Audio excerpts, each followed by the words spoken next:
আসসালামু আলাইকুম প্রিয় ষষ্ঠ শ্রেণীর শিক্ষার্থীরা, আগের ক্লাসে আমরা শূন্যস্থান পূরণ, সংক্ষিপ্ত উত্তর এবং বহু নির্বাচনী প্রশ্নের উত্তরগুলো জেনে নিয়েছিলাম।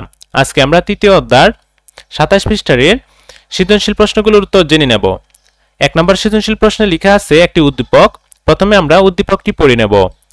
আয়াজ বাবার সাথে ঢাকায় বোটানিক্যাল গার্ডেনে বেড়াতে যায়। গার্ডেনে সে বিভিন্ন বর্ণের গাছপালা দেখতে পায়। পরবর্তীতে সে পার্শ্ববর্তী চিড়িয়াখানায় যায়। সেখানে সে বিভিন্ন প্রাণী দেখতে পায়। আচ্ছা, এবার প্রশ্ন হচ্ছে 4টি। ক নম্বর প্রশ্নে নিউক্লিয়াস কি? উত্তরটা লিখতে পারি প্রোটোপ্লাজমের মধ্যে ভাসমান গোলাকার ঘনবস্তুটি নিউক্লিয়াস। এরপরের প্রশ্ন, কোষের শক্তি উৎপাদন কেন্দ্র কোনটি? ব্যাখ্যা করো। উত্তরে লিখতে পারি কোষের শক্তি উৎপাদন কেন্দ্র হলো মাইটোকন্ড্রিয়া। এটি জীবকোষের একটি অতি গুরুত্বপূর্ণ অঙ্গাণু। মাইটোকন্ড্রিয়াতে ক্রেবস চক্র, ফ্যাটি অ্যাসিড চক্র, ইলেকট্রন ট্রান্সপোর্ট ইত্যাদি ঘটে থাকে। এগুলোর মাধ্যমে কাজ করার শক্তি উৎপন্ন হয়ে থাকে। এই অঙ্গাণু থেকে কোষের যাবতীয় কাজের জন্য শক্তি সরবরাহ হয়ে থাকে বলে একে কোষের পাওয়ার হাউস বলা হয়। পরের প্রশ্ন গ নম্বর প্রশ্ন বলছে আয়োজকের কার্যবেক্ষণ আয়োজের পর্যবেক্ষণকৃত উদ্ভিদগুলোর বিভিন্ন বর্ণ ধারণা করার কারণ কি? ব্যাখ্যা করো। উত্তরে লিখতে পারি দীপ্তি বোটানিক্যাল গার্ডেনে বিভিন্ন বর্ণের গাছপালা দেখতে পাওয়া যায়। নিচে গাছপালার বিভিন্ন বর্ণ ধারণ করার কারণ ব্যাখ্যা করা হলো। উদ্দীপকে উদ্ভিদের বিভিন্ন বর্ণের জন্য দায়ী প্লাস্টিড। এই অঙ্গাণুটি উদ্ভিদিক কোষের একটি অনন্য বৈশিষ্ট্য। প্লাস্টিড উদ্ভিদের খাদ্য শোষণে, সংশ্লেষণে, বর্ণ গঠনে এবং খাদ্য সম্পন্নয়নে মুখ্য ভূমিকা পালন করে। উদ্ভিদ কোষস্থল প্লাস্টিড 3 প্রকার: কোরোপ্লাস্ট, ক্রোমোপ্লাস্ট ও লিউকোপ্লাস্ট।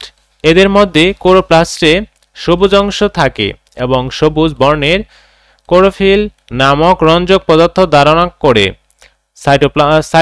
সালোক সংশ্লেষণের সহায়তা করা এর প্রধান কাজ। ক্রোমোপ্লাস্টের জন্য গাছের সবুজ বাদে অন্য সকল বর্ণ সৃষ্টি হয়। সুতরাং গার্ডেনে বিভিন্ন বর্ণের গাছপালা সৃষ্টি হয়েছে এইসব উদ্ভিদের কোষে ক্লোরোপ্লাস্ট ও ক্রোমোপ্লাস্ট জাতীয় প্লাস্টিড উপস্থিত থাকার কারণে। এরপরের প্রশ্ন আমরা ঘ নম্বর প্রশ্নে বলছে আয়াজের দেখা জীবগুলোর কোষীয় বৈশিষ্ট্যের তুলনা করো। উত্তরে লিখতে পারি উদ্দীপকে দীপ্তির বাবার সাথে বোটানিক্যাল গার্ডেনে বেড়াতে এসে উদ্ভিদ ও প্রাণী কোষ উভয় ধরনের জীব পর্যবেক্ষণ করেছে। নিচে দীপ্তির দেখা জীবগুলোর কোষীয় বৈশিষ্ট্যের তুলনা উল্লেখ করা হলো। 1 নম্বরে আছে উদ্ভিদ কোষে প্লাজমা পর্দার বাইরে সেলুলোজের তৈরি কোষ প্রাচীর থাকে, কিন্তু প্রাণী কোষে শুধু প্লাজমা পর্দা থাকে, কোষ প্রাচীর থাকে না। পরিণত উদ্ভিদ কোষে বড় গ্রহবর থাকে, কিন্তু প্রাণী কোষে গ্রহবর থাকে না, থাকলেও ছোট।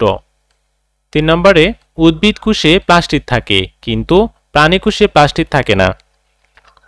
4 নম্বরে সাধারণত উদ্ভিদ কোষে সেন্ট্রোসোম থাকে না, কিন্তু প্রাণী কোষে সেন্ট্রোসোম থাকে। 5 উদ্ভিদ কোষের কেন্দ্রে বড় কোষ গহ্বর থাকায় নিউক্লিয়াস কোষ প্রাচীর কাছে অবস্থান করে, কিন্তু প্রাণী কোষে নিউক্লিয়াস কেন্দ্রস্থলে অবস্থান করে। এরপরে আমরা 2 নম্বর সৃজনশীল প্রশ্নের উত্তরটা জেনে নেব। 2 নম্বর সৃজনশীল প্রশ্নে একটি চিত্র দেওয়া আছে। এই চিত্রের আলোকে আমাদের ক, খ, ঘ এই 4টি প্রশ্নের উত্তর দিতে হবে। তো প্রথমে মাঝখানে আছে সেন্ট্রোসোম, এই পাশে আছে নিউক্লিয়াস এবং কোষ প্রাচীর, নিচের দিকে আছে ক্লোরোপ্লাস্ট, উপরের দিকে আছে ছোট কোষ গহ্বর, এ পাশে আছে বড় কোষ গহ্বর। এবার প্রশ্ন হচ্ছে ক, কোষ কি? প্রশ্নের উত্তরে লিখব আমরা কোষ হলো জীবদেহের গঠন ও কাজের একক।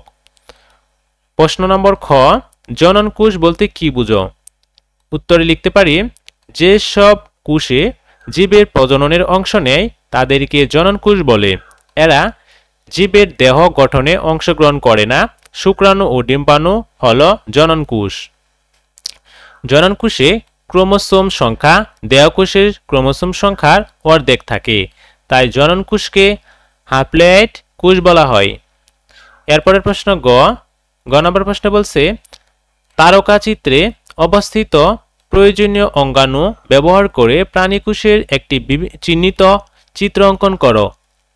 উত্তরে লিখতে পারি, তারকাচিত্রে দেওয়া অঙ্গাণুগুলোর হলো ছোট কোষ গহ্বর, নিউক্লিয়াস, কোষপ্রাচীর, সেন্ট্রোসোম, বড় কোষ গহ্বর ও ক্লোরোপ্লাস্ট।